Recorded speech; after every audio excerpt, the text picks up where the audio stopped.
అత్యాధునిక labs, international collaborations, advanced placements. మీ dream career ని రీచ్ అవ్వడానికి మీ best choice Godavari global university. ఎక్కువ సెలబ్రిటీ కేసులు చేస్తుంటారు కదా. సెలబ్రిటీ కేసులో ఒకటి చెప్తాను.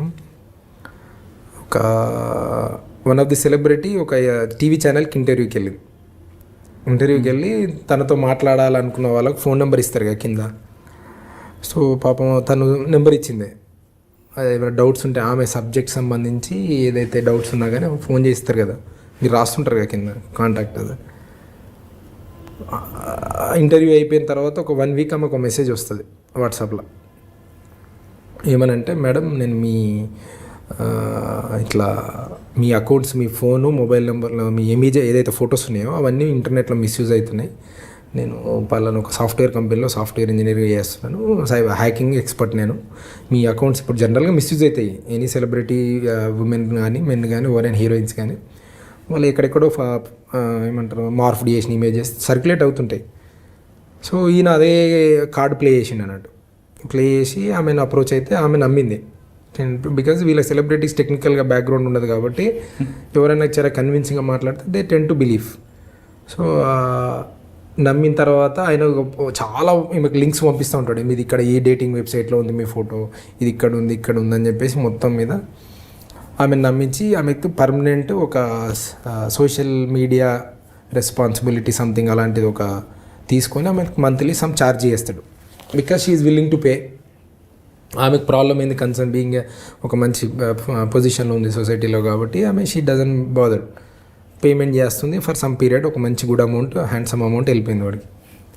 వెళ్ళిపోయిన తర్వాత ఆమెకు మళ్ళీ డౌట్ వస్తుంది. ఎవరో సమ్ చర్చ దాంట్లో కామన్ ఫ్రెండ్స్ చెప్పారు, నువ్వు చెప్తుంది పాసిబుల్ అయ్యే అవకాశం లేదు. ఎందుకంటే ఇప్పుడు జనరల్గా ఎవరైనా ఏదైనా కంటెంట్ ఇంటర్నెట్లో పెడితే మేము పోలీస్ నోటీస్ పెడితేనే 10 రోజులు పడుతుంది రిమూవ్ చేయడానికి. ఇప్పుడు హ్యాకింగ్ అనేది అంత ఈజీ కాదు. అది it's too difficult and critical also. ఏవో చిన్న వెబ్సైట్లు, అన్సెక్యూర్డ్ వెబ్సైట్లు హ్యాక్ చేయొచ్చు, కానీ మంచి సెక్యూర్డ్ ప్రాపర్గా సెక్యూరిటీ ఎనేబుల్ అయినవి ఏవైతే ఉంటాయో అవి హ్యాక్ చేయడం అంత ఈజీ కాదు. ఆ పిల్లోడు అది క్లెయిమ్ చేస్తున్నా, నేను చేసేస్తున్నా, హ్యాక్ చేసి డిలీట్ చేస్తున్నా, ఈ ప్రొఫైల్స్ ఇక్కడ డిలీట్ చేస్తున్నా, అక్కడ డిలీట్ చేస్తున్నా. ఎవరైతే మీకు తెలిసిన అతను టెక్నాలజీ తెలిసిన అతను ఇదంతా ఫేక్, నేను మోసం చేస్తుండు అని చెప్తే మేము స్టాప్డ్ పేమెంట్. కరెక్ట్ ఒక 1 మంత్ గ్యాప్ ఉంది ఈమెకు. ఒక 1 మంత్ తర్వాత she is flooded with the calls. ఎట్లా గంటకెంత లేకుంటే ఆమె చాలా ఎంబారెసింగ్గా గురి చేసారు అన్నట్టు. వాళ్ళని మళ్ళీ క్రాస్ చెక్ చేస్తే ఆమెకి ఏం చెప్తారు, వాళ్ళు ఎవరైతే ఫోన్ చేశారో మీది కాల్ గర్ల్స్ దాంట్లో మీ ఫోటో ఉంది, నెంబర్ ఉంది, నెంబర్తో సహా పోస్ట్ అయిపోయినాయి పోర్న్ వెబ్సైట్లలో ఎక్కడ పడితే అక్కడ. She was very much panic. మనల్ని వచ్చి అప్రోచ్ అయింది. ఏం సార్ ఇట్లా ఉందంటే ఇక మాకు స్టార్టెడ్ ఇన్వెస్టిగేషన్. ఆమె పోతూ ఒక హింట్ ఇచ్చింది మాకు కంప్లైంట్లో. సార్ నాకు ఒక ఇట్లా కన్సల్టెంట్ ఉన్నాడు, ఆయన హెల్ప్ చేస్తుంటాడు, నాకు మీరు కావాలంటే ఆయన హెల్ప్ తీసుకుంటాను. సరే నేను ఎక్సైటెడ్. న్యాచురల్గా పోలీస్కి ఏముంటుందంటే మాకు తెలిసింది కొద్దే ఉంటుంది వాస్తవానికి. అక్కడ క్రిమినల్ మమ్మల్ని ఎడ్యుకేట్ చేస్తాడు, వాడు మాకు నెసెసిటీ క్రియేట్ చేస్తాడు. నీకు తెలియకపోతే నీకు ఇంకో ఆప్షన్ లేదు, వాడు సచ్చినట్టు మీకు నెసెసిటీ క్రియేట్ చేస్తాడు. మాకేంది సైబర్ క్రైమ్స్ అనేది ఓషన్. నాకు తెలిసింది ఏదో 1%, ఇంకా 99% క్రైమ్ ఉంటుంది. ఐ నో దాట్ మనకు టెక్నాలజీ 99% ఉంటుంది నేర్చుకోవాల్సింది. నాకు కొద్దిగా ఎక్సైట్మెంట్ ఏంది పర్సనల్ లెవెల్లో, ఒక మంచివాడు పరిచయం అవుతుండో, నాకు యూస్ఫుల్ అవుతాడు, నేర్చుకోవచ్చు, యూస్ఫుల్ అవుతుంది. అదే సాఫ్ట్వేర్ ఉంది. సో ఇమీడియట్గా నెంబర్ తీసుకున్నాను. నెంబర్ ఏంటి మేడం తీసుకొని ఆ పిల్లోని కాల్ చేశారు. Generally what do you expect from A software engineer? ప్రాపర్గా మంచిగా మాట్లాడాను. Sir I'm so and so, ప్రాపర్గా నీట్గా సార్ ఇది అని చెప్తుంటే పిల్లోడు సడన్గా నాకు రిప్లై టిపికల్ వేలు ఇచ్చిండు అన్నట్టు. అనివేన ఆన్సర్ ఒకటి, అంటే ఒక MTA అంటారు మదర్ టంగ్ ఇన్ఫ్లుయెన్స్లో ఆల్మోస్ట్ ఒక లాంగ్వేజ్లో, తెలుగు లాంగ్వేజ్లో ఆన్సర్. నేను ఇంత ఇంగ్లీష్ చెప్పి ఇంట్రడక్షన్ ఇచ్చిన తర్వాత యూ ఎక్స్పెక్ట్ ఏ ప్రాపర్ ఒక ఆన్సర్. అది కాకుండా ఒక టిపికల్గా ఆన్సర్ వచ్చింది. పోలీస్ ఆఫీసర్ చెప్పకుండా చెప్పాను సో అండ్ సో అని తర్వాత కూడా చెప్పి అంటే అబ్జెక్షనబుల్గా చెప్పలే. ఎలా అంటే, సార్ అలా పెడతాను సార్, అలా పెడితే ఇలా మెసేజ్ డిలీట్ చేసేస్తారు సార్ అన్నాడు. నేను షాక్ అయినా, ఇదేంది ఇట్లా మాట్లాడాను. మళ్ళీ still I was so confused. ఎందుకంటే ఒక్కోసారి కొంతమంది టెక్నాలజీ తెలిసి ఉండొచ్చు, లాంగ్వేజ్ రాకపోవచ్చు. I was skeptical. చలో I kept as an option. తర్వాత ఇన్వెస్టిగేషన్ చేస్తున్నాం. ఆమెకు సంబంధించిన ప్రొఫైల్స్ ఇక్కడ హండ్రెడ్స్ ఆఫ్ ప్రొఫైల్స్ డిలీషన్స్ ఆ ప్రాసెస్ నడుస్తుంది. మీన్ టైం మేము మళ్ళీ కమ్యూనికేట్ చేస్తున్నాం మెథడ్, మీ ఇక్కడ ఉన్నాయి అని మాకు డౌట్ వచ్చింది. ఆయన ఫోన్ మీద మేము ట్రాక్ మామూలుగా పెట్టినాం. మాకు కన్ఫర్మ్ అయింది, ఆల్మోస్ట్ రిలేటివ్లీ కన్ఫర్మ్ అయింది. వీడియో చేస్తుండే. అక్కడికి వెళ్ళాం, వైజాగ్కి వెళ్ళిన తర్వాత ఒకటి పట్టుకున్నా. నాకు మళ్ళీ డౌట్, పట్టుకుంది నేను కరెక్ట్ ఉన్నా కాదా అని. ఎందుకు ఆ డౌట్ వచ్చిందంటే, వాడు పెంట్ హౌస్లో ఉంటాడు, 10th pass candidate, inter fail candidate, video చేస్తుండా, వీని వెనకాల కూడా బీటెక్ కూడా ఉండి చేయిస్తుండా అని మళ్ళీ డౌట్. అంటే మీకు దొరికినవాడు మళ్ళా అంటే 10th పాసే, 10th పాస్ వాడికి 10th పాస్ ఇంత చేసి లాస్ట్కి వస్తే మళ్ళీ ఎండప్ ఇన్ రాంగ్ వేన్ అయింది. వీడు కొన్ని సందర్భాల్లో చెప్పరు, వాని వెనకాల కూడా ఉన్నా కానీ చెప్పరు, భయపడతారు, వారికి భయపడవు, లేకుంటే కొన్ని రీజన్స్ వల్ల వాళ్ళు అక్కడికి క్లోజ్ చేసేస్తారు అది క్రైమ్. ఒక 1/2 అవర్ పట్టింది నాకు. ఒక 1/2 అవర్ నీట్గా మంచిగా నీట్గా అట్లమ్మా ఇట్లమ్మా అని మాట్లాడిన తర్వాత క్లారిటీ ఏంటంటే, 1/2 అవర్లో వాడు నాకు నాలెడ్జ్ షేర్ చేసిండు. వాడి నాలెడ్జ్ నాకు షేర్ అయిన తర్వాత అప్పుడు స్టన్ అయినా అన్నట్టు. అచ్చా, వాడు చేసిన టోటల్ క్రైమ్ ఎంత నీట్ క్రైమ్ అంటే, పోలీసుకి దొరకొద్దని separate applications, police investigation, cell ఫోన్లు, మొబైల్ అని కామన్ మ్యాన్కి అందరికీ తెలుసు. కానీ ఇంటర్నెట్ మీద కూడా పోలీసు వాళ్ళు ఎట్లా పనిచేస్తారనేది ఎంతమంది తెలుసు? చాలా తక్కువ మంది తెలుసు. వెరీ రేర్, అందులో వాడ కూడా very rare to know that police internet లెవెల్లో ఎలా పనిచేస్తారని ఎవరికి తెలియదు. ఆల్మోస్ట్ సైబర్ క్రైమ్స్ కొద్దిగా నాలెడ్జ్ ఉన్నోడు తప్ప.